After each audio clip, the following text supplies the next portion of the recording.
was lots Yeah, of fun. this is such an honor to have you here with us today. Let me go close my screen that you can share yours. Great, thank you. Okay. So Sandy, what time would you like me to finish? Well, take your time. We can, we would like to have, everything you have. So just take your time. Okay, well, I hope we can make it fun. So would you Yeah, like yeah. me to share my screen? Yeah, sure. Thank you. Okay, all right. You just need to, I guess Uh-huh. I'll just, You see. you got it? Good. Yeah, great, great. All right. Well, thanks everyone again for inviting me. 大家好. And I will speak English, but I'll try to speak slowly because I know somebody is translating for me, right? Oh, yes, yes. If you could slow down just a little bit, that would be helpful. Okay. Great. So let's make this fun. You've asked me to talk about the golden triangle of products, right? And I understand that to be LifePack Nano Yeah. uh, and also youth, right? Yes. And And R2. That's what I have R every squared. day. All right, perfect. I think I can talk about those. But rather than just talking about each of the products sort of and what they do, I thought I would give you some perspective, some background about how we do the research at Nu Skin. Each of those products is really focused on nutrition and anti-aging. And, when you think about how does a company, how do scientists go about studying anti-aging, it doesn't seem like an easy task. Where do you begin? So I'd like to share with you today our systematic approach. Now, before I start, maybe I'll share with you a little bit about my background. I am from Australia, and in Australia, born in the outback Australia, a little country town. We did not have inside toilet when I was young. We had to go out the back. Like in China before. Yes. And even my grandparents who lived in the outback had no running water, no electricity. So we had a fire, we had lanterns, we had water from the roof. So I'm used to kind of a primitive life. And the insects and spiders and snakes in Australia are all very poisonous. So somehow that always made me very interested in natural things, in plants and what they can do for us. We moved to the city of Sydney, where, like you said, we were not a very wealthy family, but we did have encyclopedias. So I loved to learn and finally was very happy to be able to study. And I'm always, again, fascinated with the concept of what nature has to offer to make us healthy. And I'm also very interested in the aging process. So here we are, I'm standing with three of my kids here, and there's a man with us, and his name is Frank. And I'm fascinated by Frank because he ages so well. I first met him riding a motorcycle. I ride a motorcycle, so I'm in a motorcycle club, and there's a new guy who joins the group, and he's riding a big silver bike. And I said, "Hey, who's that?" And my friend said, "Oh, that's Frank. He's still riding a motorcycle, even though he is 90 years old." And I said, "What? He's 90 and he has this big motorcycle? He is aging very well." And, I made sort of friends with him. He's a very interesting man. And about 10 years later, in my neighborhood, we have an old people's sort of assisted living facility, a home. And my children and I and my wife, we like to visit there and chat with the old people. And one day we walked in there and there is my friend Frank. I'm like, what? He's still alive. It's like 10 years later. And so in this picture, he is 101 years old. Wow. And you can see he's very healthy. He can walk, he can talk, And I did ask him one day, so Frank, how come you are so healthy? You not only are you old, but you're also very healthy. You're more healthy and active maybe than some people that are 30 years younger than you. And he said, well, you know, my secret is nutrition and also not eating too much. And I thought that's very interesting because that is something that we study at New Skin. And so let me share with you how we go about studying aging. And the first thing that we look at is nutrition science.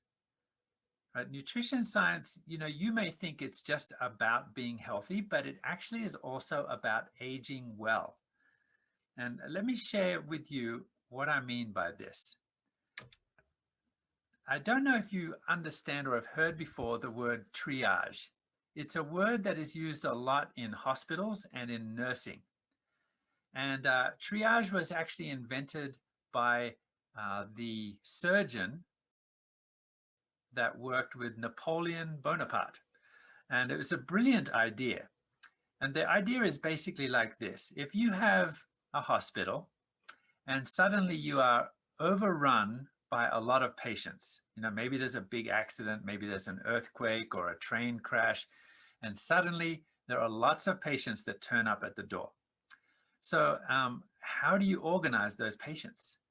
Well, what we do is we have a triage nurse, and the nurse divides people into three groups. The people who are so seriously injured that it would take a lot of surgeons a lot of time to fix that person. And the next group would be those people who, with immediate care and a fairly simple solution, you can save their life. And then the third group is the group that, you know, they don't have serious injuries. And in that way, the hospital can determine the best and fastest way to help the most people. Well, it turns out that our body does a similar thing with nutrition. So when our body is faced with a shortage of an essential nutrient, then it will decide where to send that nutrient so that it will do the most good. So let me give you an example.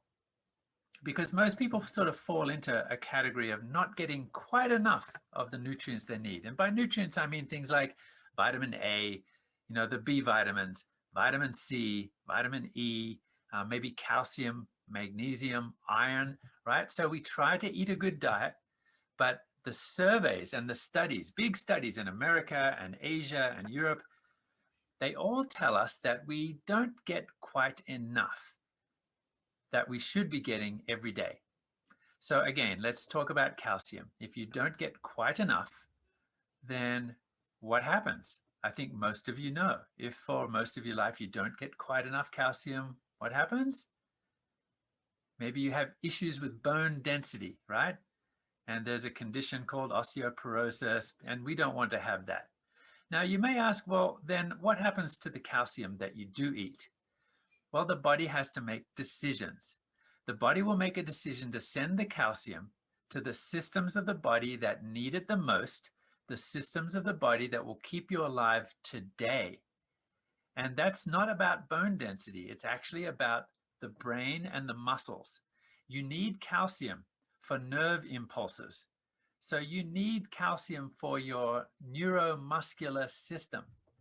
If you don't have enough calcium in the neuromuscular system, then you won't be able to think properly. You won't be able to move properly because every nerve impulse requires this calcium channel and all of the things that calcium does in the body. So the body knows, and the body says, well, to keep you alive today, I'm going to make sure that those urgent systems of the body, the brain, the muscles, will get calcium. What misses out?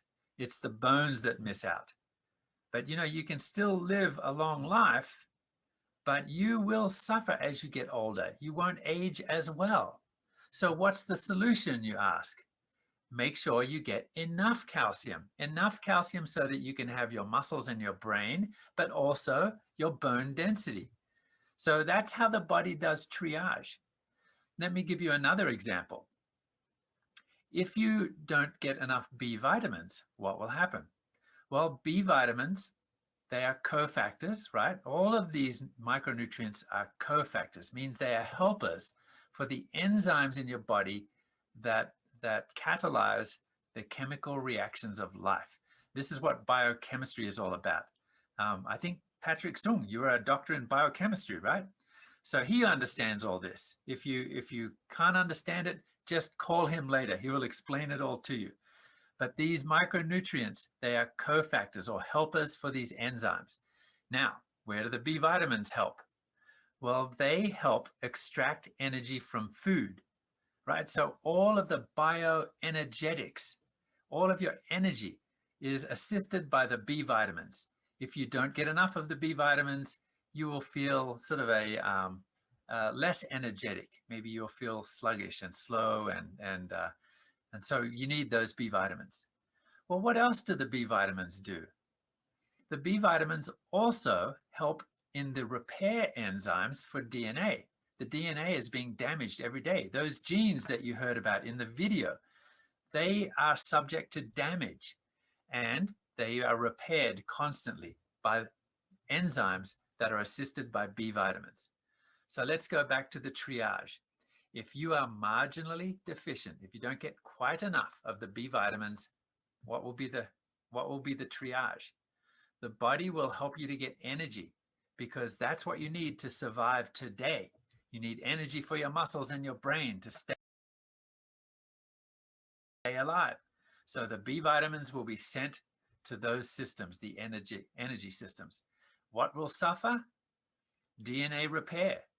And if the DNA is not repaired properly, again, you won't age as well. So I hope you're starting to see the picture that nutrients, these micronutrients, and getting enough every day, this is going to be critical so that you can age well. And you may get away with it for a while when you're young, but as you age, you won't age as well if you don't have all of the micronutrients that you need.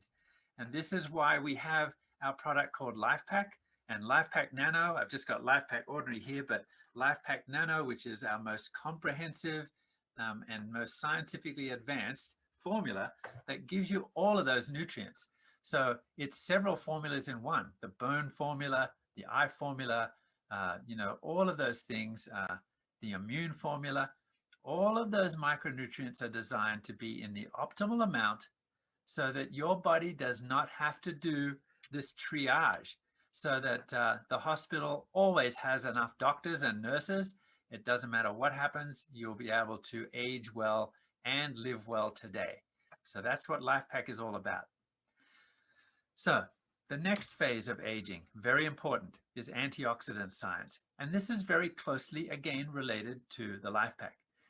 Antioxidant science is really providing the antioxidants that we need to prevent free radical damage. And, 10 years ago, I would have had to sit down and explain to you, what is a free radical? What is an antioxidant? I think most of you know now. And it's very important to know that antioxidants actually also help you to age well, because they are fighting for you against free radicals that occur from nature, from pollution, and even from those energy reactions that I talked about in the body. They actually consume oxygen, and oxygen can be quite toxic. And there is sort of a metabolic exhaust, kind of like the exhaust that comes out of a car that's producing energy. And so antioxidants are required to help mop up that exhaust, keep all of your cells healthy and protected from free radicals. And there are lots of different kinds of antioxidants, like 8 different forms of vitamin E. And we consider the natural forms of vitamin E to be the best. Buffered vitamin C. Now, if you look at vitamin E and vitamin C, they are both antioxidants, but they're quite different. Vitamin E is lipid soluble, so it goes to the fatty parts of the body, which includes the cell membranes. So they will protect the cell membranes directly. Vitamin C is water soluble, and it's a strong antioxidant and will help protect the watery parts of your body, like inside the cell and just outside the cell. And actually, when vitamin E is used up, the vitamin C can help replenish it by giving it back electrons. Now, you're probably wondering, why do I have these minerals here: selenium, copper, zinc, manganese. These are cofactors.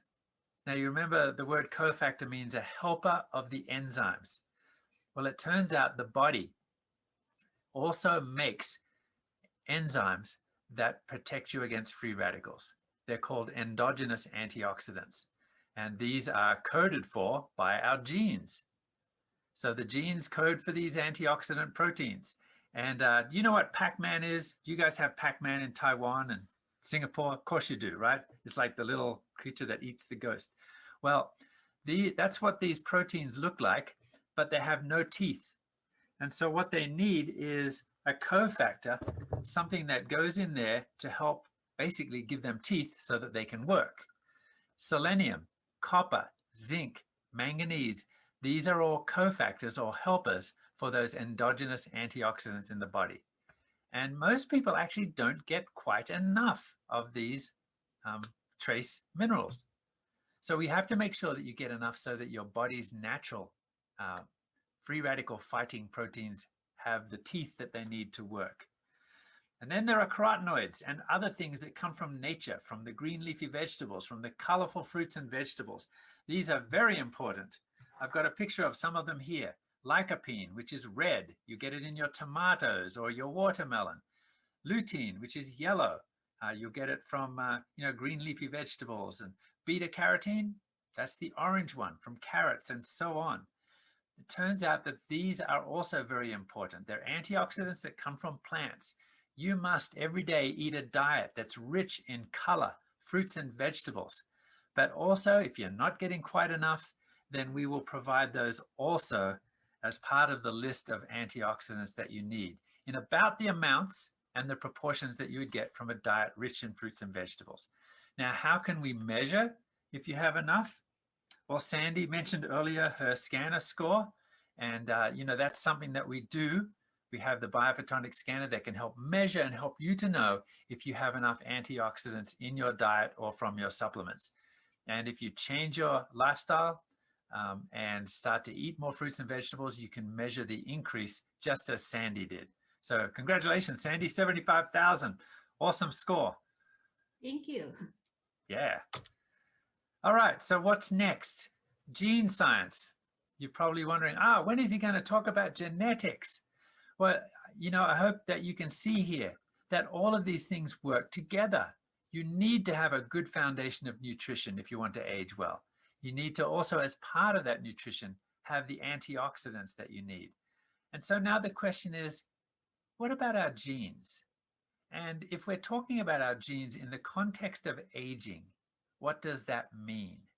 Because really, as you saw earlier, you have this strand of DNA, but the DNA is fixed for life, right? And in the DNA, you have all those genes that Joe Chang talked about, and each gene codes for a protein. So if the DNA does not change throughout your life, then you might think, well, there's nothing that you can really do except choose good parents. So did you choose good parents? When you were born, did you choose a parent that had good genes? Your mother, your father, they aged well, just like Frank? Well, of course, we didn't really have that choice, right? So the old paradigm might be that, aging is inevitable. There's nothing really you can do to influence the genes. Maybe you can influence nutrition. Maybe you can influence antioxidants, but can you influence your genes? Well, you have to sort of understand that these genes, each of the genes that code for the different proteins in your body, enzymes mostly, these genes each gene has kind of a dimmer switch. So let's talk about the next level of genetics. It's not about the structure of the DNA. Everyone has that, and we're born with slightly different genes. Not a lot of difference between us, like Joe Chang said, 1% difference. But that's enough to make us different, right? So you can have dark hair, or you can have blonde hair. You can have brown eyes, or you can have blue eyes. You can be tall, you can be short, or you can age well, or you can age not so well. Well, those other things, the aging well or not so well, are not all that dependent on the actual genes that you're born with. but they are dependent maybe upon the expression of those genes. And the first question is, does the expression of genes change as you age? So let's talk about that a little bit, shall we? Oops, I'm going the wrong direction. All right. So we have this thing called the gene chip.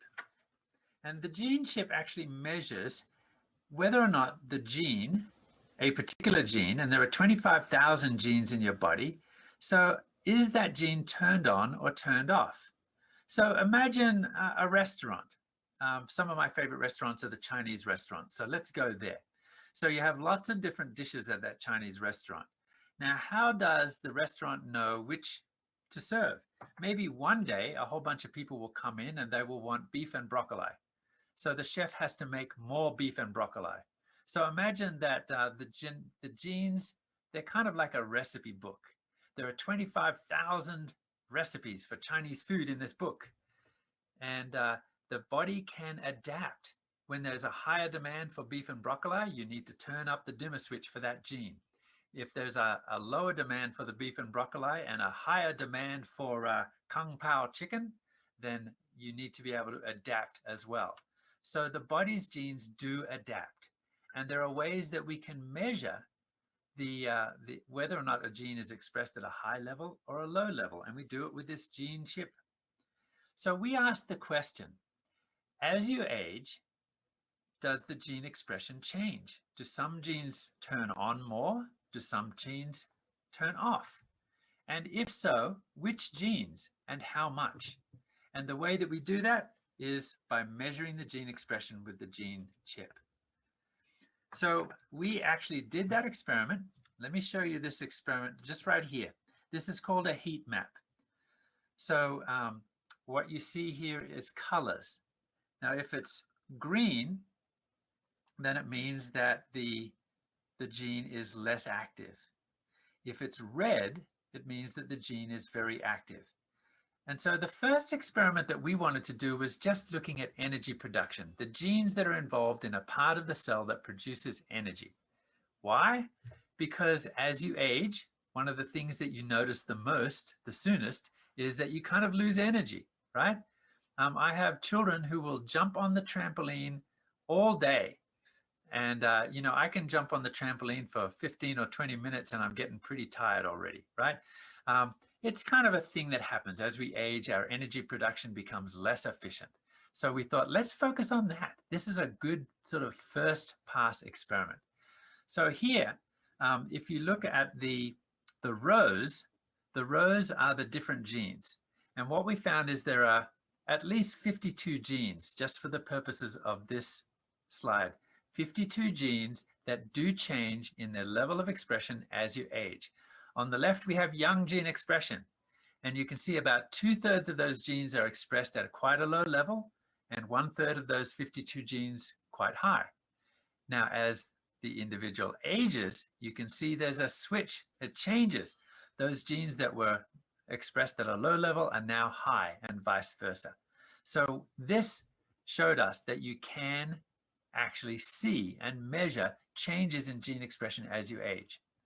So with that information, which is really quite amazing, and we published some scientific papers on this, and this is a great breakthrough for us, because now we know maybe we can do something about aging. So if you had the results of this experiment, I'm talking to all of you, what would you do with these data? What's the next step? Well, let me share with you. The next step is really to screen for ingredients that might influence the gene expression, because we do know, just like in the restaurant, that your body adapts to change. It adapts to the food that you eat. It adapts to stress. It adapts to temperature. And it can do that at the genetic level by turning up or down the expression of certain genes. So we know that this is possible. So we screened for all sorts of ingredients that we knew had an effect on aging or health.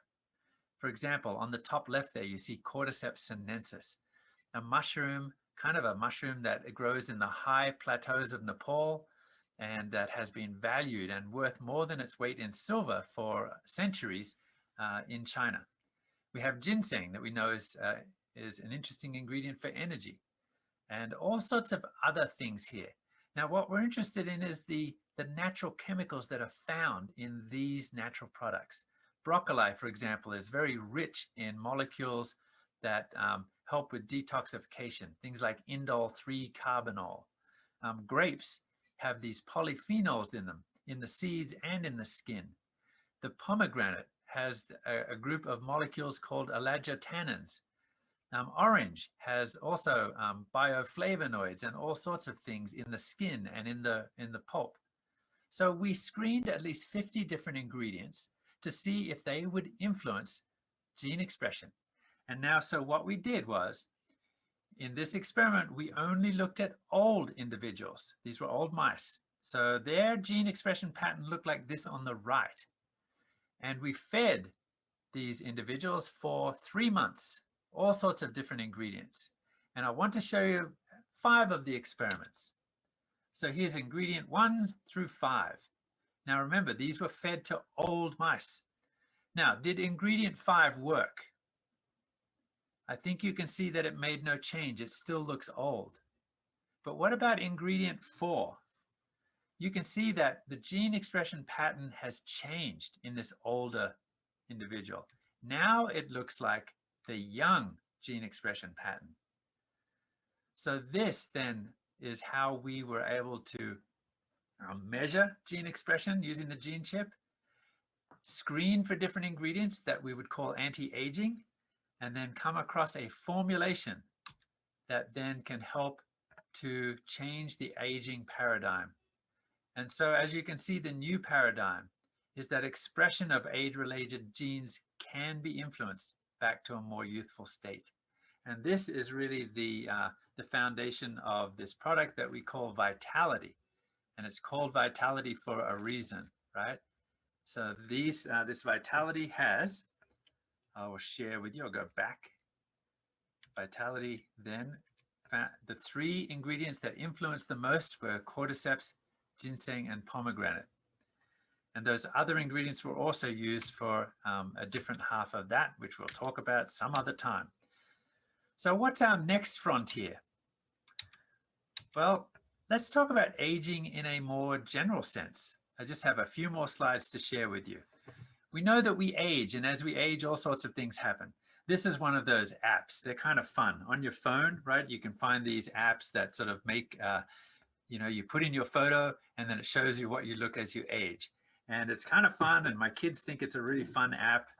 And but as you get older, that doesn't become so much fun anymore. And you think, well, can I influence it? Can I help? Is there something bigger that we can do? Not just about energy production, but maybe the pace of aging. For example,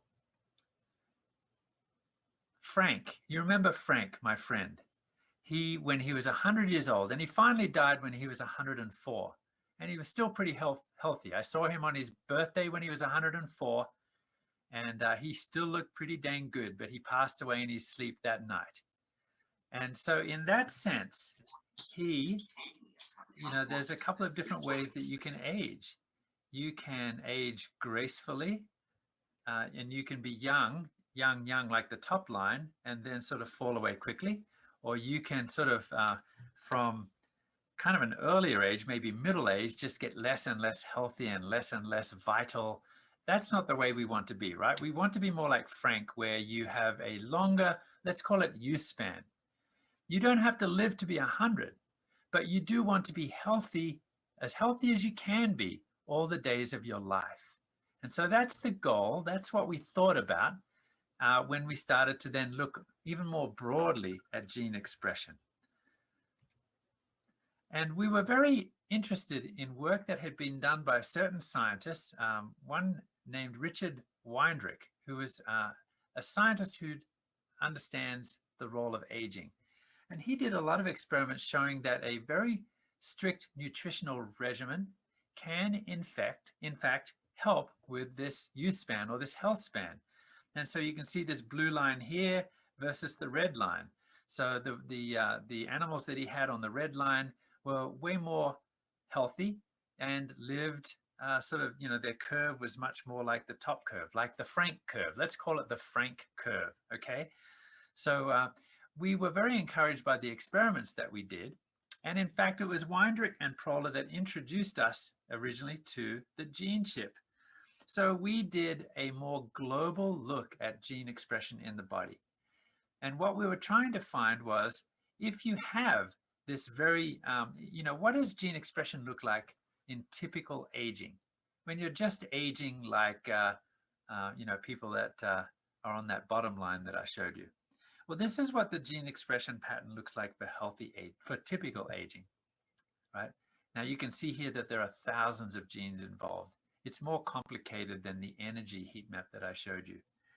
Now, this experiment here, this is what it looks like when you're on that very strict nutritional regimen that leads to a sort of a healthier aging pattern. You can see that they're quite different, can't you? So, given this information, and now you know how to do it, right? The next step is to screen for ingredients that will help individuals to look more like the healthy aging pattern. And we had to use lots of different ingredients. And we did experiments in all different tissues of the body, the heart tissue, the brain, the liver, the muscle. This was a very big experiment that required thousands of these gene chips over a period of 6 years. And it was very expensive because guess how much one of these gene chips costs? Each gene chip is about $500. And then to do the work of that gene chip, it's another $500. So it's $1,000 every time you do one experiment. And we had to do hundreds of experiments over a period of 6 years. And we found different ingredients that worked very well in different tissues. And then we combined those ingredients into a formulation, an anti-aging formulation, an age-lock formulation. And then we tested those ingredients for gene expression patterns. Now, what do we want it to look like? We want it to look like healthy aging. And this is what the age-lock blend showed us. And in fact, the computer, the biostatistical programs that are very complicated, it's bioinformatics. That computer program was not able to tell the difference between healthy aging and the animals that were on this age-lock blend. So this was very exciting science for us. We finally had a blend of ingredients that were able to, in a sense, mimic that healthy aging, that strict nutritional regimen. So what's the next step? Well, we have to sort of study it and see, does it really have an impact in aging? And let's go back to the skin. The skin is the most visible, it's the largest organ, and it is actually a very good reflection of how well we are aging. So we did an experiment. We went to a dermatologist who does these kinds of studies, and we asked her to do this experiment with this ingestible product that we had formulated. Now, she warned us. She said, you know, it's not very easy for a nutritional sort of supplement type product to make a big impact on the skin that we can actually see. Well, maybe you could after a long period of time, but we had an experiment and we had a deadline of about 2 months. So we had 60 days to see if this supplement would work and it would look better than a placebo. So the dermatologist looked at various different aspects of the skin, radiance, texture, overall appearance. And let's look and see the difference after 2 months based on baseline and also placebo, the difference after taking the product for 2 months. So you can see that the dermatologist, without knowing who took the product, could see a difference in radiance and texture and overall appearance. And even people that were looking at their own skin saw a difference. Then there are also objective measurements done by machines. And so elasticity of your skin is really important. If you hold your skin, your hand out in front of you, and you just squeeze a piece of that skin like that for a couple of seconds and then let go, how quickly does that skin return to normal? Right? That's kind of a measure of elasticity of your skin. And the younger you are, usually the more quickly it bounces back. So this is what we're looking at. So look down at the bottom here. At baseline, people were around 32.8. But after 2 months on the product, you could see that the skin elasticity had increased, became more youthful to a number of 41.4 from the 38. So this was a very nice experiment to confirm that it's not just a change that's happening at the genetic level, but that you can actually see it. We've received all sorts of awards for the work that we've done. We've done a lot of scientific posters, publications. When you think about the scientific articles on the age-lock science that we've done, that's down the bottom there. It's only 29. But as Dr. Sung will tell you, every publication that you do is a lot of work, a lot of science, a lot of review. This is peer-reviewed studies that were published. So 36 patents, lots of oral presentations and awards received. So I hope that that gives you an idea of some of the science that goes behind the golden triangle of products that we have made here at Nu Skin. So thanks everyone, and I hope that was interesting for you and gives you more confidence in the science behind the formulations that we have. Wow, awesome. Thank you very much. Okay. Yeah, it was a great sharing. And then in your way, we have, easier to understand the contents of a complex, scientific technology. Thank you very much. Well, yeah. Those are all amazing products. I love them all. And then I took it every day, as I know anybody else took it as well. Yeah, I love them all. It definitely helped. That's why I got a high score. Okay. So Dr. Mark, would you be able to take a few minutes to answer any questions? I mean, if you guys have any questions, yeah, great. So anybody have any questions? It's a great opportunity that you can have a Dr. Mark Bartlett to answer you questions right now, right here. Okay. Let me open. Thank you, Mark. This is Pat Sung. Thank you for coming on and really gave us a great presentation. Especially this is beyond your work hours, okay? Yeah, I want to thank you. It's my pleasure. Thank you. Thanks for inviting me. Good to be here. Beyond the call of duty. My pleasure. Yeah, so lucky we are. Thank you, Dr. Patrick. Okay, so I see there is question on the chat box, so maybe you just take a couple of them, okay? Elisa, I guess, she asked, my 14 years old kid was attacked to, your speech. Oh, that's not. He's just saying even kids could understand, and that's important because you don't want it to be too complicated, right? So hopefully everyone understood okay. Yeah. That's what I said. It's make us easier to understand it because before we think it's so complicated, Okay. I see one question. Let's take for I see one question. So just one question here. How long does it take for a supplement to bring change? Good question. Yeah, great question. So in the experiments that we did with animals, we fed for 3 months and we saw dramatic change in 3 months, right? You saw from the heat maps. In the human experiment that we did with skin, you saw that in 2 months, we could actually see changes in the skin. Now, that means that, you had to have maybe changes in gene expression that then affected changes upstream or downstream in the skin. So we're talking, at least within a couple of months.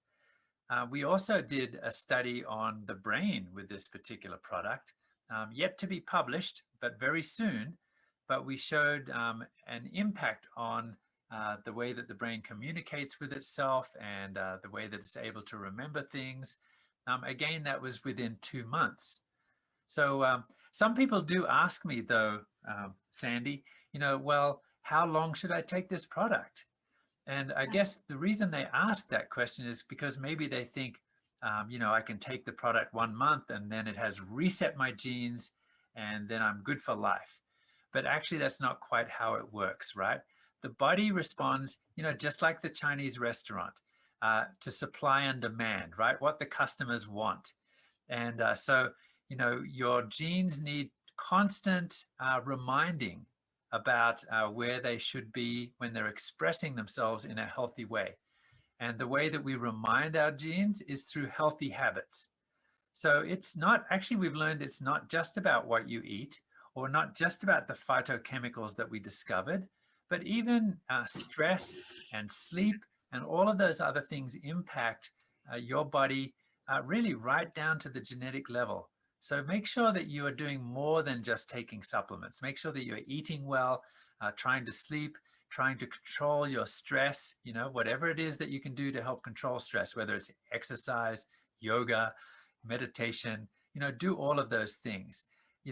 Even though we are a company that sells personal care products and wellness products, we always encourage people to have a more broad approach, that we make it part of our lifestyle as well. Okay, yeah, thank you. That's a good expression. Let's just take two more questions, okay? Because I know Dr. Mark's is busy and then it's over your work time. Yeah, No problem. I really appreciate that.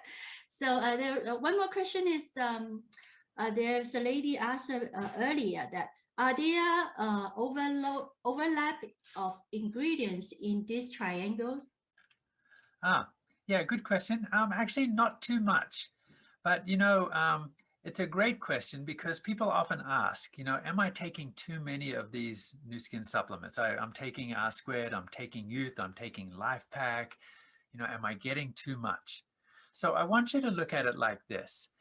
In medicine, there's something that they call the therapeutic window, right? It's sort of like the gap, the window. And, with drugs, you have to be very careful not to have more than is prescribed, right? Because these drugs have side effects. And so the therapeutic window is very small. Think of a cancer drug. The therapeutic window is tiny. Even double the dose may actually kill you because it's quite toxic. Now, when you think of supplements, they are not drugs. They're not pharmaceuticals. They don't have a very narrow therapeutic window. Consider them more like foods. And so they have a very big therapeutic window. You can do a 2 or 3 times dose without having a side effect. Now, I say that, but let me tell you that our products have enough. You don't have to take more than is recommended. There is enough in those. But you don't have to worry about, I'm taking Life Pack and I'm taking this product. Am I taking too much? Think of it like a food. A double dose of broccoli is not a problem, right? A double dose of protein, not usually a problem. So I wouldn't worry about the overlap and any problems there. Okay, great. Yes. As I said, most of us are taking it every day. Okay. So I just took one more last question. Okay. Susan, so would you share, a little bit on the upcoming new age-lock supplement? There's always a question about what's coming down the pike, right? Yeah. So I'm guessing, are you talking about, I'm not sure what they're talking about. Is it the collagen product maybe that they're talking about? We have a couple. In fact, we have some very exciting things down there. Yeah, maybe you just share this. Someone said Meta. How do you know that? I thought that this was a secret. Yeah, let me share a little bit with you. I'm just going to give you some little bits because we're not sharing too much just yet. So if you think about our approach to, remember the 3 circles that I shared with you? So nutrition, antioxidants, gene expression. They're all very important parts of aging. What we are discovering though, it's very interesting. I've got a couple of minutes, so I'll share with you. 200 years ago, the life expectancy was not very high. Do you know why? It's mostly because of infectious disease, right? There was no such thing as antibiotics. And so child mortality and all sorts of, just the simplest thing would kill people. So when Alexander Fleming discovered antibiotics, when Lister discovered antiseptics, this changed the world and it brought us to a new level of life expectancy. And then think about the next 100 years. We started to learn more about nutrition and about how important nutrition it was, and making sure you get enough macronutrients, but understanding vitamins and minerals. And I think that this really also changed the world. When I think of the discovery of Australia, Captain Cook, he understood that sailors get scurvy because they don't get enough vitamin C. And you might think that scurvy, which was a terrible disease, you know, your hair would fall out and your skin would bruise and your teeth would fall out. You would think that that was just another one of those infectious diseases, but it was actually caused by nutritional deficiency. So understanding nutrition brought us to a new level of life expectancy, so we can live a long life like Frank. But my perception is that now we are living comfortable lives. We are sitting in front of our computers for many hours a day, so we're not physically active. We're often eating too much and the food is unhealthy. And what this does is it changes your metabolism. So all of those biochemical reactions that are going on inside your body that are catalyzed by the enzymes, they start to get a little bit dysfunctional. And so we inside, even if we look healthy outside, inside we are not so healthy. So that is an area of focus that we think is very important. And maybe it's like the fourth circle. And maybe it's just a product that is, and a concept that is for our time, for our children and for us, because the way that the 21st century has changed the way that we live. So that's just a little quick insight into where we're going there. All right. Okay, good. I hope that answer your questions. Hello, Okay. Dr. Bartlett. Hi, this is Marguerite. I think there's a Hello. question. Hi, how are you? That's great. This is such a good talk today. It is amazing talk. Haven't seen you guys for so long. I know. I miss visiting you in Maryland. I know. Come anytime. We'll take care of you. So, okay, there is a question. With calorie restriction, would that cause deficiency in micronutrients? It's a very What does it astute mean, question. healthy aging, like Mark? Yeah, well, you know, again, that was experiments that they did going back to the 1930s with Professor McKay from New York. Mhm. And when they talk about caloric restriction, it's actually caloric restriction with adequate nutrition. So all that work that those folks have done in that area always made sure that there was enough of the micronutrients. So, you know, they might cut down on the macro, the protein, the fat, the carbohydrate. Maybe that is lower. That's what caloric restriction is, but you always make sure that you're supplementing with enough of the micronutrients. So great question. You cannot ignore the importance of micronutrition, those vitamins and minerals. It goes back to that first circle, right? How important that is for keeping healthy aging. Wow, thank you. Okay. Poor, Somebody poor 97 translator. I'm so year old. sorry that it's a hard job for the translator. I can see she's working very hard. Yeah. She's 谢谢你。 Ooh. Okay. I see there is one very interesting question. Can I ask as well? Of course. It's from Jen.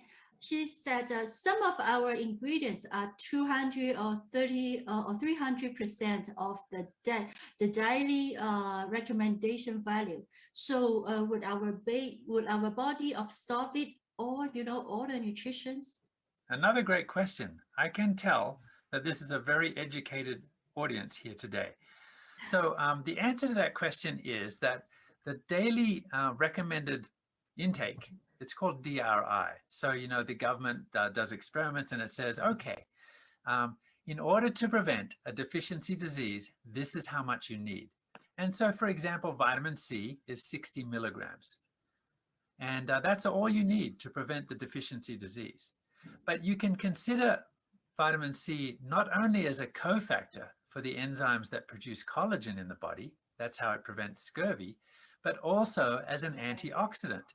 And so we know actually that if you get 250 or 500 milligrams, your body can still absorb that and it will use it for other functions in the body.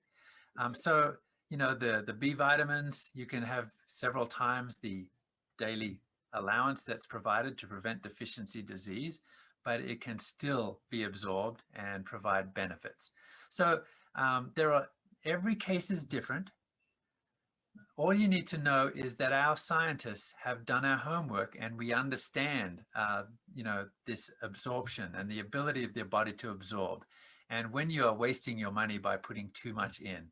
And so all of that science is wrapped in the products that we are providing for you.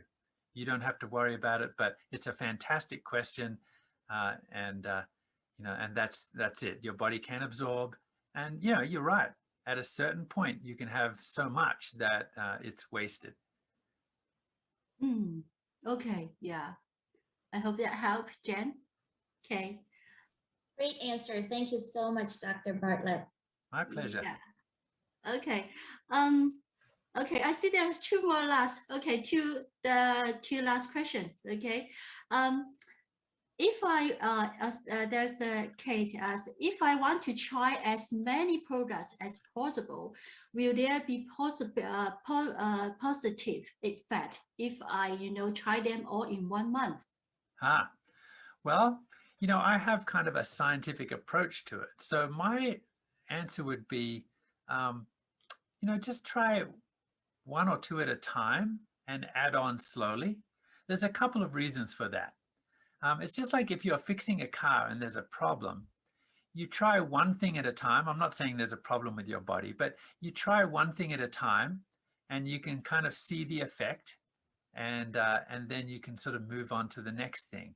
And the other reason is that, when people aren't used to taking supplements, sometimes they have sort of a GI effect, a little bit of an upset tummy, or maybe they get a headache. They're not used to it. Even just, I would suggest sort of go to the basics first. Choose one of the products and try that for a month. Maybe try 2 products. That's okay. But I wouldn't try them all at once. My general approach is that think of it like a wheel. And the center of the wheel, we actually have, I've already talked about 2 of the products that are in the center of the wheel today, and that would be LifePak and Youth. And then every other product is really kind of the outside. It's like a support product for that. So we have products like Vitality, one of the golden triangle, which would be for energy and vitality. Maybe you're concerned about your eye health because you're in front of a computer all day, or maybe you're starting to have impact on your eye. So we have an eye formula. Maybe you do a lot of running and your knees are, you think, well, I need to look after my knees. Well, we have a joint formula for that, and so on. So the center of the hub of the wheel would be the LifePak or the Youth. So the best nutrition product, the best anti-aging product. And then on the outside would be all of the support products. So start with the center, and then as needed, you can add on the ones from the outside. Wow, yeah, that great help. So they do, a lot of people asking, do I need to try all of them in one time? I said, yeah, now I know the answers. A better answer to, suggest them. Okay, I think people won't let you go. There's questions still keep coming. No worries. Well, I hope that I can come visit you again sometime and answer some other questions. Yeah. Okay, one last, okay, because as I promised, there are 2 more. So some people don't suggest codeine max for cancer patients. What do you suggest? Well, that's a kind of a scary question, but maybe it's a good question to ask. So remember that when I have talked about these supplements today, I have talked about the body's health and supporting a healthy body. And actually, it varies from country to country, but in general, governments have about the same rules. And there are rules about how you can talk about our products. They're nutritional products. And in general, you can talk about how they support the body, the function of the body, and the structure of the body. In nearly every country, you can't talk about these products as curing disease, right? If we talk about these products and we talk about disease and curing disease, then we will get in trouble and the company will get in trouble, right? And that limits our ability to have an honest business, and also to have a positive effect on our friends, our parents, our families' lives. So, always be mindful that we would never make a claim that our product will cure a disease. And the other thing is that if people have medical conditions, usually we say, you should talk to your doctor before you take this product. That's the safest way. if your doctor is treating you for cancer and your doctor says, don't take this product, then the patient should do that. And as someone who, as someone who cares about people's health, even then, I would never say, don't do what your doctor says. Always never come between the person and their doctor. Now, a doctor might say, don't take Cordymax if you are having cancer. Personally, if the doctor didn't say that, that's not what I'm going to recommend. I'm not going to say that it will cure cancer because that's incorrect. But I'm also not going to say, hey, don't take that product because it's bad for you if you have that condition. Again, I don't know that there's any evidence that there's a problem there, but the person should talk to their doctor if they have a serious condition and get their opinion. And Yeah. I do admit it's a tough one because the doctor doesn't always know. So some doctors will say, oh, that's just fine. And some doctors, because they don't know, will say, well, let's be cautious. Maybe you should not take it. Yes. Yeah. True. That's true. I think for special case, and then you just do it case by case. It's not come on for everyone. Yeah. All right then. Yeah. Thank you very much so much. Oh, so I guess people are still here. Can we take a photo first? Is our technology already? Yeah. Let's take a group photo. It's a great time to have you here. A screenshot, right? Yeah. Yeah, screenshot. Hi, Yeah. Mark. Hi. Hello. Right here. Yeah. Hello.